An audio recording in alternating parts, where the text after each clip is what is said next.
അടുത്ത പറ. ഞാൻ ഈ നാക്കുളുക്കി കളിക്ക് വന്നതാണോ? പിന്നെന്തിനു വന്ന? എന്റെ പൊന്നു സുഹൃത്തെ, ഞാൻ വന്നത് കാട്ടാക്കട എന്ന് പറഞ്ഞ സ്ഥലത്ത് എനിക്കൊരു തുണിക്കടയുണ്ട്. അപ്പൊ ഞാൻ അതിന് തീ ഇടണോ? അതാണോ പറയുന്നത്? പിന്നെ എന്തോ ചെയ്യാനാ? അതിന്റെ ഒരു ബ്രാഞ്ച് ഞാൻ ഇവിടെ തുടങ്ങുന്നുണ്ട്. അത് വേണ്ട, ഇവിടെ ഇപ്പൊ അത്യാവശ്യം ഒരു ബാൻഡ് ഇവിടെ ഉണ്ട്. അതിനിടയ്ക്ക് കാട്ടാക്കടയെന്ന് ഒരു ബാൻഡ് കൂടി ഇതിനകത്ത് കുത്തി കയറ്റണം. എന്റെ പൊന്നു മനുഷ്യ, ബ്രാഞ്ച് നല്ല ബ്രാഞ്ച് തുടങ്ങണം ഇവിടെ. അതിന് നമുക്ക് എന്തെങ്കിലും വിരോധം ഉണ്ടോന്ന് അറിയാൻ വന്നായിരിക്കും. ഇല്ല, ഒരു കുഴപ്പമില്ല. എന്റെ പൊന്നു സുഹൃത്തെ, അതിന്റെ ഒരു ബ്രാഞ്ച് ഇവിടെ തുടങ്ങുന്നുണ്ട്. അതിന്റെ ഉദ്ഘാടനത്തിന് അന്ന് നിങ്ങളുടെ കച്ചേരി ബുക്ക് ചെയ്യാൻ വന്നതാണ് ഞാൻ. ബെസ്റ്റ് കേട്ടോടി. ഇത്രയും ഇൻസ്ട്രുമെന്റ് അവൻ കണ്ടിട്ടും അവൻ സംഗീതത്തെ കുറിച്ച് നല്ല ബോധ്യമുള്ളവനാ. കച്ചേരി ബുക്ക് ചെയ്യാൻ വന്നാന്ന് എന്താന്ന് ചോദിക്കും ചേട്ടാ. കുഴപ്പമില്ല, അത് നമുക്ക് ബുക്ക് ചെയ്യാം. പക്ഷെ ഒരൊറ്റ കാര്യമുള്ളൂ. എന്തുവാ? സാമ്പത്തിക വെച്ച് കൂടുതലാ. പൈസ എനിക്കൊരു പുത്തിരി അല്ലെന്നേ. എനിക്കതാണല്ലോ പ്രശ്നം. എത്രയാന്ന് പറഞ്ഞു ഞാൻ തരാം. എന്താ പറയാ? കാർമണി വായിക്കാത്ത കാര്യം പറ. എത്രയെങ്കിലും അങ്ങോട്ട് പറയാൻ.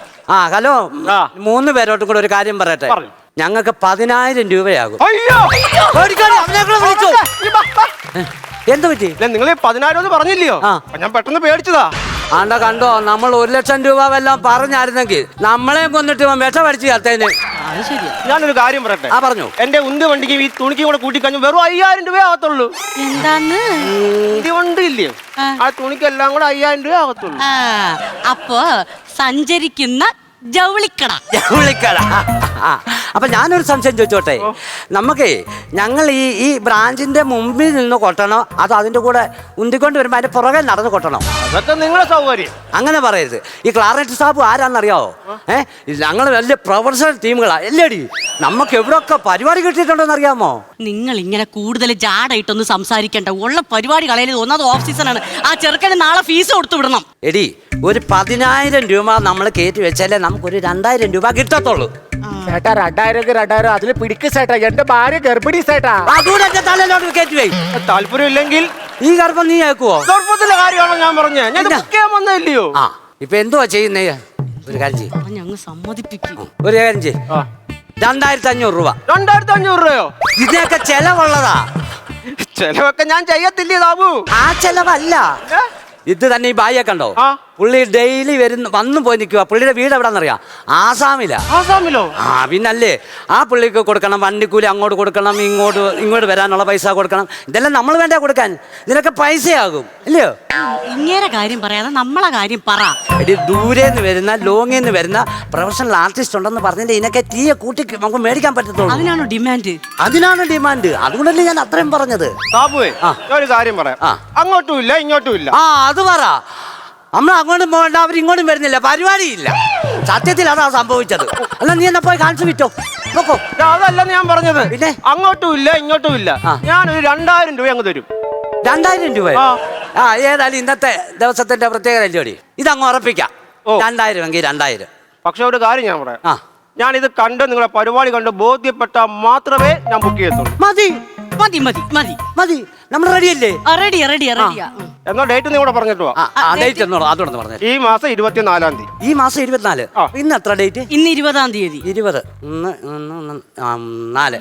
അപ്പൊ ഇന്നത്തെ പരിപാടി കഴിഞ്ഞാൽ 3 ദിവസം പോരെ ഇവന്റെ നീരൊക്കെ ഒന്ന് മാറാൻ? മതി. അപ്പൊ 3-ന്റെ അന്ന് ഇവൻ ഓക്കെ അല്ലേ? ഓക്കെ. അപ്പൊ 24 ഓക്കെ, റെഡിയാണോ? ഒരു കോൾ ചെയ്തോട്ടെ. ആശിച്ച് കിട്ടിയൊരു പ്രോഗ്രാമായത്. ഇത് നശിപ്പിക്കല്ലേ. ഇടയ്ക്കെങ്ങും കയറി അടിക്കരുത്. ഇല്ല, ഞാൻ കൈ വെക്കുമ്പോ മാത്രമേ അടിക്കാവൂ. പറഞ്ഞു മനസ്സിലായല്ലോ? എല്ലാം കറക്റ്റ് ആണ്. ഞാൻ കൈ വെക്കുമ്പോ മാത്രമേ അടിക്കാവൂ. ആവശ്യമില്ലാതെ ഇടയ്ക്ക് കയറി അടിക്കരുത്. ഓക്കെ, ശരി. ബ്രാഞ്ചിൽ നിന്ന് വിളിച്ചത്, അവിടെ ചെറിയൊരു പ്രശ്നം. അയ്യോ, ബ്രാഞ്ച് ഉന്തി ആരെങ്കിലും അങ്ങ് മാറ്റി കാണും. അതല്ലെന്ന്, നിങ്ങളുടെ പ്രോഗ്രാം കണ്ടിട്ട് ബുക്ക് ചെയ്തോന്ന് വിളിച്ചു ചോദിച്ചതാ. ആണോ? അപ്പൊ അത് കുഴപ്പമില്ല. ഞങ്ങളിപ്പം പ്രോഗ്രാം ചെയ്യാം. അത് കണ്ടിട്ട് നിങ്ങൾ റെഡിയാക്കിയാൽ മതി. അല്ല, ഞാൻ ഒരു കാര്യം നിങ്ങളോട് ചോദിക്കട്ടെ. ഇത് നിങ്ങളിപ്പോ എത്ര വർഷമായി ഇത് തുടങ്ങിയിട്ട്? ഞങ്ങളിപ്പോ ഒരു 10-16 വർഷമായി കാണും. കണ്ടോ വെച്ചാലൊക്കെ കണ്ടോ? നിർത്താൻ പറ. ഒരു പ്രോഗ്രാം ബുക്ക് ചെയ്യാൻ വരുമ്പോഴാണ് ഇങ്ങനെയൊക്കെ മനസ്സിന് ആരോഗ്യമായിട്ട് 2 സൈഡും നിന്നുകൊണ്ട് ഇതെന്തോ ഈ കാണിക്കുന്നത്? ഇത് ഭാര്യയാന്നല്ലേ പറഞ്ഞേ? ഇത് എത്ര വർഷത്തെ എക്സ്പീരിയൻസ് ഉണ്ട്? അവർക്ക് 10-15 വർഷത്തെ എക്സ്പീരിയൻസ്. എന്റെ സാബു, നിർത്താൻ പറ സാബു. ഇതെന്തോ നിങ്ങൾ കാണിക്കുന്നത്? ഒരു പ്രോഗ്രാം ഒക്കെ ബുക്ക് ചെയ്യാൻ വരുമ്പോൾ ഇങ്ങനെയാണ് ഒന്നാമത് സൗണ്ട് ചെവിയുടെ കീഴിൽ നിന്ന് കിടന്നുണ്ടൊക്കെ. അല്ല, നിങ്ങളെ വിദേശത്തൊക്കെ പരിപാടിക്ക് പോയിട്ടുണ്ടോ? കൊണ്ടോന്നോ? എത്രയോ പരിപാടി. നിർത്താൻ പറ. എന്തോ ഇത്? നിർത്താൻ പറ. ഒന്ന് നിർത്ത്. സേട്ടറല്ലേ പറഞ്ഞ കൈ പൊക്കുമ്പോ അടിക്കണം അല്ലേ ചേച്ചി? ആ നിങ്ങളല്ലേ പറഞ്ഞത് കൈ പൊക്കുമ്പോഴൊക്കെ ഓ കൊള്ളാം കൊള്ളാം. അപ്പം പ്രാക്ടീസ് നടക്കുന്നേ ഉള്ളൂ. ചേട്ടൻ പറഞ്ഞാലേ ആ ചേട്ടൻ അടിക്കത്തുള്ളൂ. ആ ഈ പരിപാടി വേണ്ട, ഈ പരിപാടി അവിടെ കൊണ്ടുപോയാൽ എന്റെ ഉദ്ഘാടനം പൊളിയും. വേണ്ട അങ്ങനെയല്ല. വേണ്ട വേണ്ട പൊളി. അവിടെ നിന്ന് അവിടെ ഒറ്റ കാര്യം ഒന്ന് പറഞ്ഞോട്ടെ. നിങ്ങൾ അങ്ങനെ ഞങ്ങളെ പരിപാടി ഏൽപ്പിച്ചിട്ട് പോകാൻ പറ്റത്തില്ല. ഇതിനൊക്കെ റൂളുണ്ട്, മനസ്സിലായോ? അതുകൊണ്ട് അങ്ങനെ വെറുതെ പോകാൻ പറ്റത്തില്ല. വേണ്ട വേണ്ട, ഇതൊക്കെ നിങ്ങൾ കള്ളക്കളി. ഈ പരിപാടി എന്തോ അവിടെ വേണ്ട വേണ്ട എന്ന് പറഞ്ഞ എന്തോ ചെയ്യുമെന്ന് പറയാം. വന്ന് കസ്റ്റഡി കയറിയ ഒരു പരിപാടിയാണ് രണ്ടും കൂടെ കളഞ്ഞിരിക്കുന്നത്. നിനക്ക് പിന്നെ മുറിവെണ്ണ ഇഷ്ടം പോലെ ഇരിപ്പുണ്ടല്ലോ. എന്നോട് എടി എന്തോ ചെയ്യും, എന്തോ പരിപാടിയാണ് കാണിച്ചത്. ഈ രണ്ടെണ്ണത്തിന് കൂടെ എൻ്റെ ദൈവമേറ്റ കർത്താവ് എൻ്റെ തല വെച്ചത്.